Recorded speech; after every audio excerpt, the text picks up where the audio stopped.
In section 7.6, we're going to switch gears and start talking about something called vectors. A vector is an array. It has an initial point and a terminal point, which is the direction that it's pointing in.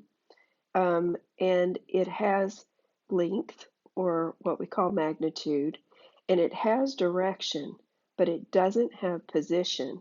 So a vector can be picked up and placed wherever you need it to be, and it can represent things like motion or forces, all kinds of things. Very, very useful. You can take a vector that is in a direction of, say, a force, and you can make it 1 unit long and then multiply it by whatever the magnitude of force is that you need.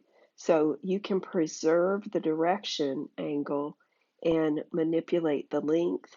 You can have more than one vector and put them together to see what's called a resultant. All kinds of really, really, really useful stuff. Let's hit it. So first off, some notation. Um, you'll see that I always give my vectors a name so that I can talk about them. This notation right here with the pointy brackets is very common. You'll notice that in your book, the name of the vector won't have this little symbol on the top. It'll just be bold. So they would use just a bold A to show that A represents the name of a vector. Now, any line segment or ray can be broken down into a horizontal and a vertical component, right? So that's how you name your vector. It's as if because they don't have position, right?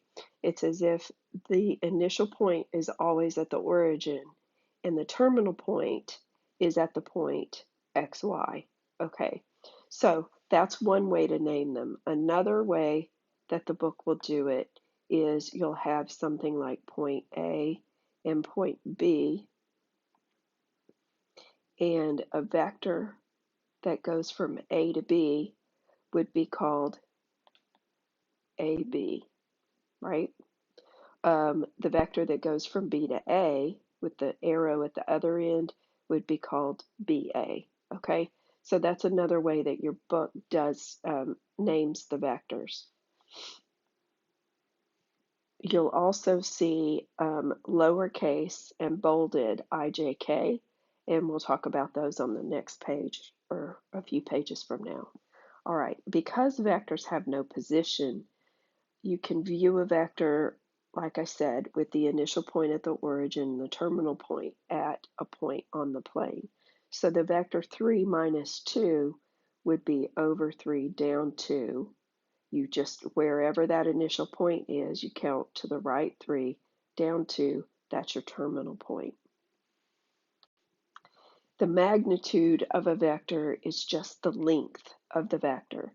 So if we look at this vector right here, which is this many in the x direction and this many in the y direction, you see that right triangle, right? So we just use the Pythagorean theorem to find what's called the magnitude or the length of a vector. And the notation is these double absolute value looking bars that always represents magnitude. Okay, to add two vectors, you're going to take one vector, and then because there's no position, you're going to put the initial point on the terminal point of the first one. So you're putting them end to tip, right? And then if you start from the beginning of the beginning and go to the end of the end, that's called the resultant, right? And when you add two vectors, resultant is what you're going to get. How do you do this for real? Resultant. Okay, how do you really do it? You just add the x's and add the y's, and that's all there is to it, right? So if for A, I went 1, 2, 3, this many units in the x direction, and then B is going to go that many units in the x direction, then my resultant is the total of the x's.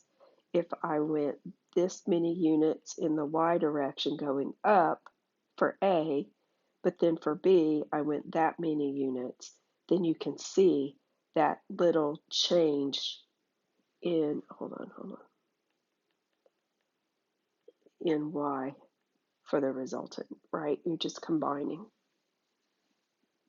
So adding vectors, you add the x's, add the y's. To subtract, it's a little bit more complicated and we all screw up negatives. So don't think about adding or subtracting, think about combining. And so if you're subtracting two vectors, it's the same thing as making that vector negative. Now, what you need to know is that if you have vector AB right here, then the vector negative A, negative B is the same thing, just with the arrow on the other end, okay? So mathematically, what you're going to do is make both of the things that you're subtracting, distribute that minus sign there, and then combine the x's and combine the y's. It's easy enough to say A minus C and B minus D, but when you get into big ugly problems, it's easier to just distribute. Plus, a lot of times we'll be doing what's called linear combinations. So there will be scalar multipliers outside, and you're going to want to distribute the scalar. You'll just take the minus sign with it. So this is the easiest way to do those. Okay, when you are subtracting vectors and you want to see what it looks like, you're going to put the two vectors that you're subtracting initial point to initial point. And to find the subtraction or the difference, you're going to start at the terminal point of the thing that's being subtracted and go backwards to the terminal point of the thing you started with, okay? It's easier to do the subtraction and then draw the picture than it is to remember how to draw the picture and then figure it out from there. We can do what's called scalar multiplication, which means if we multiply a vector by a number, we just distribute the number to all of the, now, vectors can be n-dimensional. We're only talking about two-dimensional vectors, but the scalar multiplies every single number in that vector.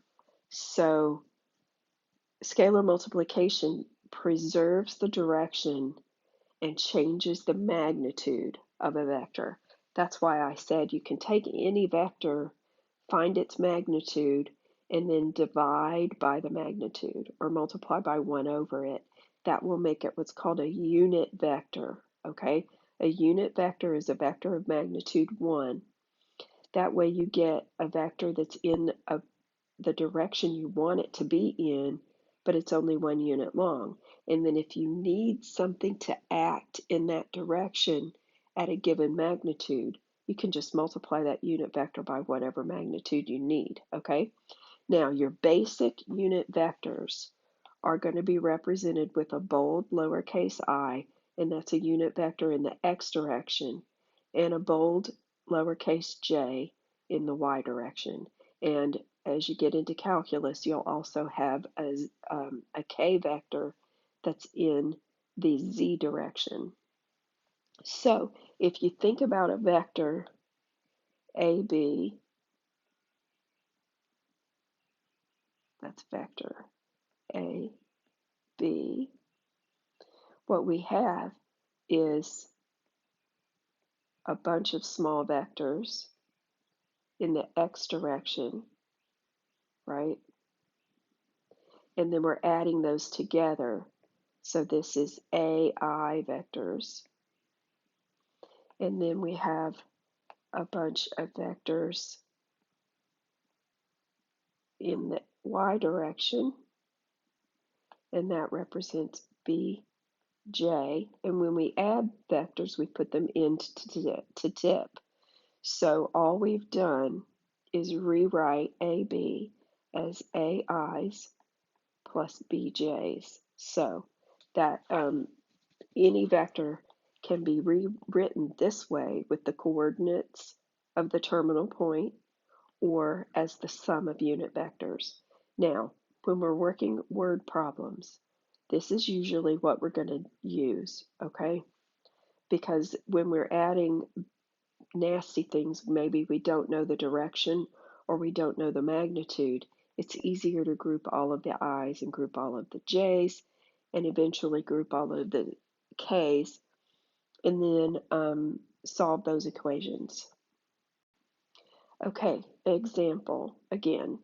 If we have the vector 3 minus 5, we can have 3 I vectors added together into tip and then 5 j vectors going in the negative direction added into tip.